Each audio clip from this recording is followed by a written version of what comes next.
नरियटल में आप सभी लोगों का स्वागत है। भगवान शिव और माता पार्वती आप सभी लोगों की मनोकामनाएं पूरी करें। ओम नमः शिवाय। भगवान शिव को प्रसन्न करने वाले सभी व्रतों में प्रदोष व्रत का विशेष महत्व माना गया है। प्रत्येक मास के शुक्ल और कृष्ण पक्ष की त्रयोदशी तिथि की संध्या बेला को प्रदोष काल कहा जाता है। इस समय भगवान शिव माता पार्वती की पूजा करने तथा व्रत रखने से जीवन के समस्त कष्ट दूर होते हैं, पापों का नाश होता है और सुख समृद्धि की प्राप्ति होती है। प्राचीन समय में एक नगर में एक निर्धन ब्राह्मणी रहती थी। उसका एकमात्र पुत्र था। पति के निधन के बाद वह अत्यंत कठिन परिस्थितियों में जीवन व्यतीत कर रही थी। वह प्रतिदिन भिक्षा मांगकर अपने पुत्र का पालन पोषण करती थी। आर्थिक स्थिति बहुत खराब होने पर भी वह भगवान शिव की परम भक्त थी और प्रतिदिन उनकी पूजा किया करती थी। एक दिन जब ब्राह्मणी अपने पुत्र के साथ भिक्षा मांगने निकली तो रास्ते में उसे एक सुंदर, तेजस्वी और घायल बालक दिखाई दिया। उसके वस्त्र फटे हुए थे और वह अत्यंत दुखी दिखाई दे रहा था। दयालु ब्राह्मणी उसे अपने घर ले आई। उसने उसका उपचार किया और अपने पुत्र की तरह उसका पालन पोषण किया। वास्तव में वह बालक विदर्भ देश का राजकुमार धर्मगुप्त था। उसके पिता धर्मात्मा राजा थे, लेकिन शत्रुओं ने राज्य पर आक्रमण कर दिया। युद्ध में राजा वीरगति को प्राप्त हुए और राजकुमार किसी प्रकार अपनी जान बचाकर जंगलों में भटकते भटकते उस नगर तक पहुंच गया। ब्राह्मणी ने कभी भी राजकुमार और अपने पुत्र में कोई भेदभाव नहीं किया। दोनों साथ रहते, साथ भोजन करते और साथ ही नगर में घूमने जाते। कुछ समय बाद दोनों युवक वन में घूमने गए। वहां उन्होंने कुछ अत्यंत सुंदर कन्याओं को देखा। वे वास्तव में गंधर्व कन्याएं थीं। उनमें से एक राजकुमारी अंशुमति की दृष्टि धर्मगुप्त पर पड़ी। दोनों एक दूसरे को देखकर आकर्षित हुए। अगले दिन धर्मगुप्त फिर उसी वन में गया। वहां गंधर्वराज अपनी पुत्री अंशुमति के साथ उपस्थित थे। उन्होंने धर्मगुप्त का परिचय जानना चाहा।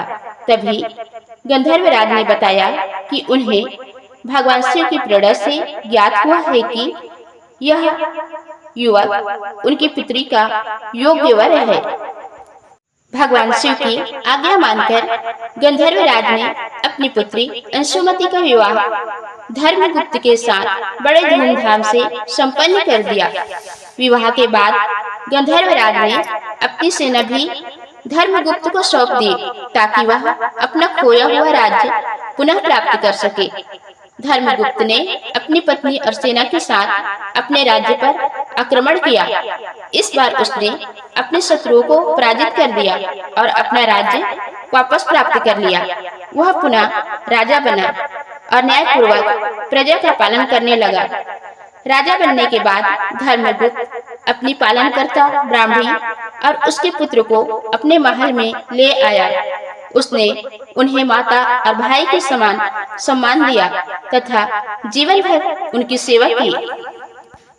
एक दिन धर्मगुप्त ने ब्राह्मणी से पूछा, माता, आपके आशीर्वाद से मुझे सब कुछ प्राप्त हो गया, परंतु इसका वास्तविक कारण क्या है? तब ब्राह्मणी ने कहा, पुत्र, मैंने जीवन भर श्रद्धा और विश्वास से भगवान शिव का प्रदोष व्रत किया है। उस व्रत के पुण्य और भगवान शिव की कृपा से तुम्हें खोया हुआ राज्य, सम्मान और सुख प्राप्त हुआ है। राजा धर्मगुप्त ने यह सुनकर भगवान शिव का धन्यवाद किया और स्वयं भी प्रदोष व्रत करना प्रारंभ कर दिया। उनके राज्य में सुख, शांति, समृद्धि और धर्म का विस्तार होने लगा। कहते हैं कि जो मनुष्य श्रद्धा, भक्ति और नियम पूर्वक प्रदोष व्रत करता है, भगवान शिव उसकी सभी मनोकामनाएं पूर्ण करते हैं। संतान की इच्छा रखने वालों को संतान, निर्धनों को धन, रोगियों को स्वास्थ्य, विद्यार्थियों को विद्या तथा भक्तों को अंततः मोक्ष की प्राप्ति होती है। अब आइए जानते हैं प्रदोष व्रत की पूजा विधि के बारे में। प्रातःकाल स्नान करके स्वच्छ वस्त्र धारण करें और व्रत का संकल्प लें। दिन भर यथाशक्ति उपवास रखें।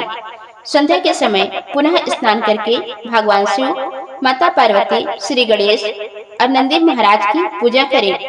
शिवलिंग पर जल, गंगा जल, दूध, दही, शहद, घी और शक्कर से अभिषेक करें। इसके बाद बेलपत्र, धतूरा, भांग, सफेद पुष्प, चंदन और अक्षत अर्पित करें। इसके पश्चात धूप दीप जलाकर शिव चालीसा, शिवाष्टक, महामृत्युंजय मंत्र तथा ओम नमः शिवाय मंत्र का जाप करें। प्रदोष व्रत की कथा श्रद्धा पूर्वक सुने या पढ़ें। अंत में भगवान शिव की आरती करें और अपनी मनोकामना व्यक्त करें।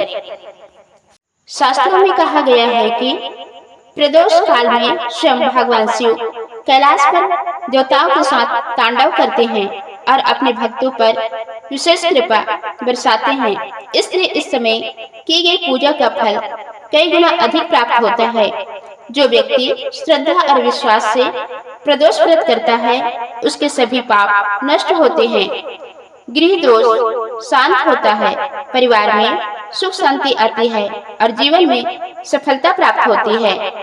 जो श्रद्धालु प्रदोष व्रत की कथा सुनता या सुनाता है तथा भगवान शिव की विधि पूर्वक पूजा करता है, उसके सभी संकट दूर होते हैं।